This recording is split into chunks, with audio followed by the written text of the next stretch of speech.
சாய் பக்தர்களுக்கு என் அன்பு வணக்கங்கள். ஓம் சாய்ராம். என் அன்பு குழந்தையே, இன்று உன் சாயப்பா உன் தாலியை தொட்டு உள்ளே வா என்று சொன்னது உனக்கு புரியும். என் பிள்ளையான உன்னிடம் நான் எதை எப்பொழுது கூறினாலும் அதை நான் அர்த்தத்தோடு தான் கூறுவேன்.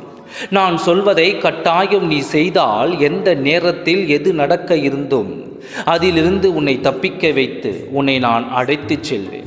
இன்றும் நீ தீர்க்க சுமங்கலியாக இருக்க வேண்டும். உன் மனதினில் எந்த குழப்பத்தோடு இருக்கின்றாயோ அந்த குழப்பங்கள் எல்லாம் தீர்க்கப்படும்.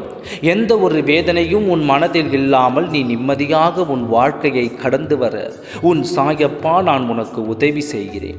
இது நாள் வரை உனக்காக காத்திருந்த ஒரு ஆபத்தில் இருந்து உன் சாயப்பா உன்னை தப்புவித்து உன்னை அழைத்து வந்து விட்டேன். இனி அந்த ஆபத்தை நினைத்து கண்ணீர் விட வேண்டிய அவசியம் இல்லை.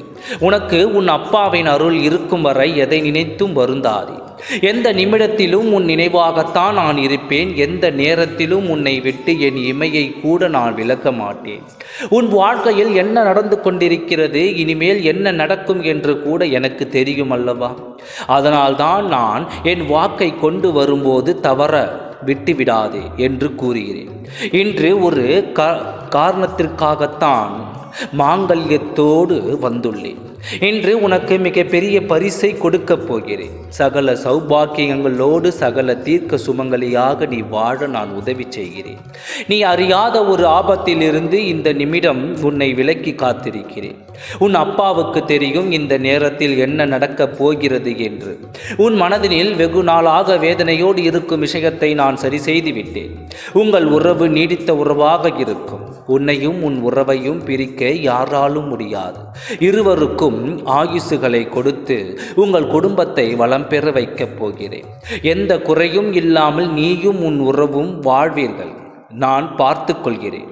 எதை கொடுத்தால் நீ நிம்மதியாக இருப்பாய் என்று எனக்கு தெரியும். அந்தந்த நேரத்தில் அது கண்டிப்பாக உன்னிடம் வந்து சேரும். உன் வாழ்க்கையில் நல்லதுகள் தவிர வேறு எதுவும் நடக்காது. நல்லதே நடக்கும். ஓம் சாய்ராம். நன்றி, வணக்கம்.